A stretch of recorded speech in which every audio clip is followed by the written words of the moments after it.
ایک دہشت گرد کی طرح مجھے پکڑ کے لے کے گئے. میرے اوپر سر پہ لگا, پیچھے میرے خون نکل رہا.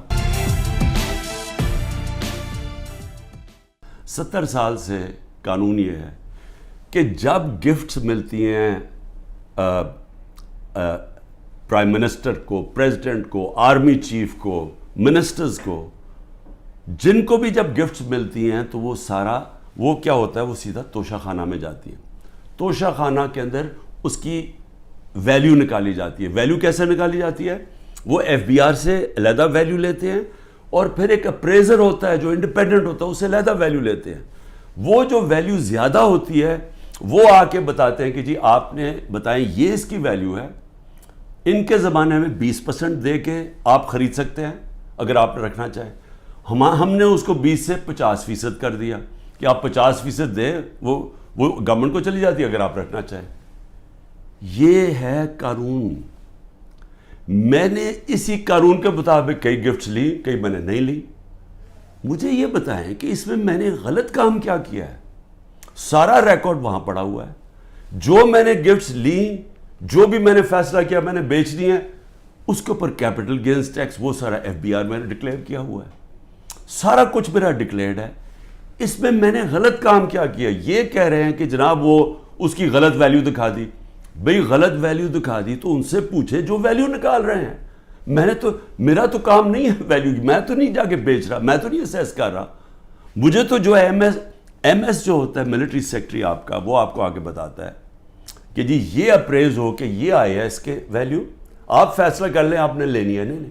یہ ہوتا ہے اور یہ پہلے سے چلتا آ رہا ہے. بھئی کس نے اس کا ویلیو رکھنا ہے وہ جا کے ان لوگوں سے پوچھے, وہ میرا اس پہ کیا تعلق ہے. یہ ہے توشہ خانہ کا کیس جس پہ کوشش کر رہے ہیں کہ اندر. اچھا, اور کیس کے اندر یہ بھی ذرا سن لیں. ایک توشہ خانہ کا کیس ہے, اس کے اوپر نیب بھی بلا رہی ہے, اس کے اوپر الیکشن کمیشن بھی اس کو اٹھایا ہوا ہے, اور ایف آئی آر بھی کاٹی ہوئی ہے اس کے اوپر. یہ کبھی ہو ہی نہیں سکتا کہ ایک ایشو کے اوپر 3 مختلف جگہ کیسز چل رہے ہوں.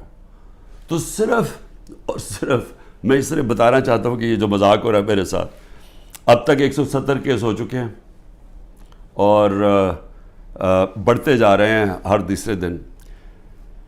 لیکن میں جو آخر میں کہنا چاہتا ہوں اپنی قوم سے, دیکھیں جس طرح اب ہم جا رہے ہیں نا, یہاں حکومت نہ کسی آئین کی پرواہ کر رہی ہے, کوئی آئین کی فکر نہیں ہے ان کو.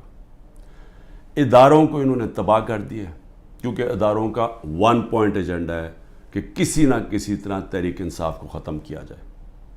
کیوں ختم کیا جائے؟ کیونکہ ان کو ڈر لگا ہوا کہ جب الیکشن ہوں گے تو تحریک انصاف جیت جائے گی, اور یہ وہ لوگ جو سمجھتے ہیں ہم نے عمران خان کو ہٹایا, اب اس کو ہم نے واپس نہیں آنے دینا.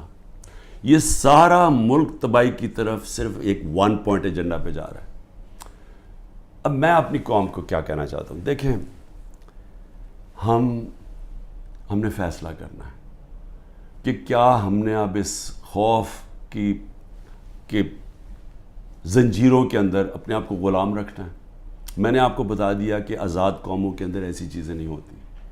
کوئی کسی کی جرت نہیں ہوتی آئین کے خلاف جانے کی, کسی کی جرت عدالت کے فیصلوں کے خلاف جانے کی نہیں ہوتی. کوئی کسی کو اس طرح اغوا نہیں کر سکتا جس طرح مجھے اٹھا رہے تھے, جس طرح عمران ریاض کو غائب کر دیا. اب عمران ریاض کا کیا کام تھا مجھے بتائیں, اس کا کیا تعلق ہے جو 9 مئی کو ہوا ہے, اس کو کیوں ابھی تک غائب کیا ہوا ہے؟ یہ صرف اور صرف ظلم کر رہے ہیں, ڈرا رہے ہیں, دھمکا رہے ہیں لوگوں کو غلام بنانے کے لیے کہ ہم یہ خوف کے, ان کے خوف کے غلام بن جائیں. میں اپنی آج قوم کو کہنا چاہتا ہوں کہ دیکھیں آپ کو یہ, اب میں اپنی ٹیم جو میرے لوگ ابھی چھپے بھی ہوئے ہیں سارے انڈر گراؤنڈ میں, میں سب کو اب آپ کہنا چاہتا ہوں کہ دیکھیں وقت آ گیا. یہ لوگوں کے گھروں کے اندر گھس کے جو گھر کی عورتوں سے کر رہے ہیں, بچے اٹھا کے لے جاتے ہیں, گھر توڑ دیتے ہیں, گھر لوٹ لیتے ہیں, یہ ہزاروں گھروں سے کر رہے ہیں. پختونخوا کے اندر گاڑیاں اٹھا کے لے جاتے ہیں. جو بھی پی ٹی آئی کا ملے, رشتہ دار ملے, کوئی بھی, میں ساری قوم کو کہہ رہا ہوں کہ کیا آپ یہ برداشت کرنے کے لیے تیار ہیں؟ کیونکہ یہ آج ہمارے سے ہو رہا ہے, یہ سب سے ہوگا. جب پولیس سے آپ غلط کام کرواتے ہیں اور پولیس کو چھوڑا ہوا ہے کہ وہ کسی کو بھی کہہ کہ جی تمہارا جیو فینسنگ میں نام آیا اتنے پیسے دے دو, اگر آپ پولیس فورس بھی تباہ کر رہے ہیں, ادارے سارے تباہ ہو گئے ہیں. یہ جو نیب ہے, کیا نیب کی اہمیت رہ گئی ہے کہ اتنے بڑے ڈاکو ان سارے کے کیسز معاف کر دیے ہیں. جو 3 گاڑیاں آصف زرداری نے چوری کی ہیں توشہ خانہ سے, 1 گاڑی نواز شریف نے چوری کی ہے, 1 مریم نواز نے چوری کی ہے, ان کو کوئی پوچھ نہیں رہا. اور آ کے کہہ رہے ہیں جی کہ توشہ خانہ سے یہ آپ نے جو لیگلی کام کیا ہے کہ جی وہ ویلیویشن نہیں ہوئی. بھئی وہ ان سے پوچھے جنہوں نے ویلیو کرنا تھا, وہ میرا اس سے کیا تعلق ہے. لیکن مقصد انصاف کا نہیں ہے, مقصد ظلم کرنے کا ہے. اور میں قوم کو اب کہتا ہوں, اب یہ بھیڑ بکریوں بن کے رہنے کا وقت چلا گیا ہے. میں آپ کو کہہ رہا ہوں, میں تیار ہوں. میں کل جا رہا ہوں, پتہ نہیں کتنے میرے 19 بیلیں لگی ہوئی ہیں, کسی میں اندر ڈال سکتے ہیں. میں تیار ہوں سب کے لیے, میں ہر چیز کے لیے تیار ہوں. لیکن میں یہ ظلم کا نظام برداشت کرنے کے لیے تیار نہیں ہوں. میں یہ بھیڑ بکریوں بن کے اپنی زندگی گزارنے کے لیے تیار نہیں ہوں. میں یہ سمجھتا ہوں کہ یہ قوم کے لیے وقت آ گیا ہے. آپ سب فیصلہ کر لیں کہ کس طرح کا پاکستان آپ چاہتے ہیں. کیا وہ پاکستان چاہتے ہیں جو پروفیشنلز جو باہر جا سکتے ہیں وہ باہر چلے جائیں, جو آپ کا سب سے بڑے ذہن ہے وہ باہر چھوڑ کے چلے جائیں, وہ بیچارے غریب آدمی کشتیوں میں ڈوبتے رہیں جا کے اللیگلی غیر قانونی طور پہ نکلنے کے لیے, اور باقی قوم بھیڑ بکروں کی طرح رہ جائے. اس ملک کا کوئی مستقبل نہیں ہے. وہ مجھے افسوس سے کہنا پڑتا ہے کہ وہ ساتھ ہمارا ملک جس تیزی سے آگے جا رہا ہے اور جس تیزی سے اس میں اور ہمارے میں فاصلے بڑھتے جا رہے ہیں, یعنی ہر طرح وہ آگے نکل گئے ہیں. ہمیں سوچنا چاہیے کہ اگر ہم اسی طرح چلتے رہے اور یہ چوروں کے نیچے ہے, اگر یہ بندر بانٹ کر رہے ہیں کہ جی ملک ہم بھیڑ بکری ہیں جی, آپ ادھر وہ لے لو, وہ سندھ لے لے, وہ کراچی لے لے, وہ یہ لے لے, وہ پختونخوا لے لے آپس میں, اور ہم جس طرح کے بھیڑوں کی طرح کبھی ادھر سے, کوئی مستقبل نہیں ہے اس کا. اور اس لیے میں اپنی اب سب لوگوں کو کہہ رہا ہوں, تیاری کریں آپ. پرامن احتجاج ہمارا حق ہے. پہلے تو جمعے کو نکلے نا, جو انہوں نے کیا ہے, جو پتہ چلے کہ یہ زدہ قوم ہے, کم از کم ہماری آواز نکلنی چاہیے. اور پرامن, میں ہمیشہ کہتا ہوں پرامن رہے. میں نے کبھی اپنے 27 سال میں کبھی انتشار کی بات نہیں, کیونکہ یہ میرا ملک ہے. توڑ پھوڑ کریں گے میرے ملک کو نقصان ہوگا. میں نے ان چوروں کی طرح باہر تو نہیں ہے میری کوئی پراپرٹیز, میں نے تو نہیں باہر بھاگنا.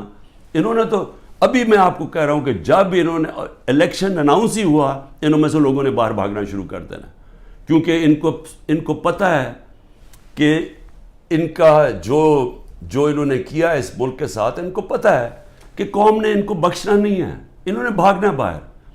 اس لیے اپنی قوم کو میں کہہ رہا ہوں کہ آپ کے پاس اب 2 راستے ہیں, غلامی کے اور حقیقی آزادی کے. لا الہ الا اللہ, کوئی نہیں ہے خدا اللہ کے سوا. ہم کسی ظالم کے سامنے اور یہ ظلم کا نظام اور یہ خوف کے سامنے ہم جھکنے والے نہیں ہیں. ہم نبی صلی اللہ علیہ وسلم, محمد مصطفیٰ, دنیا کے سب سے عظیم لیڈر, ہم ان کی امت ہیں.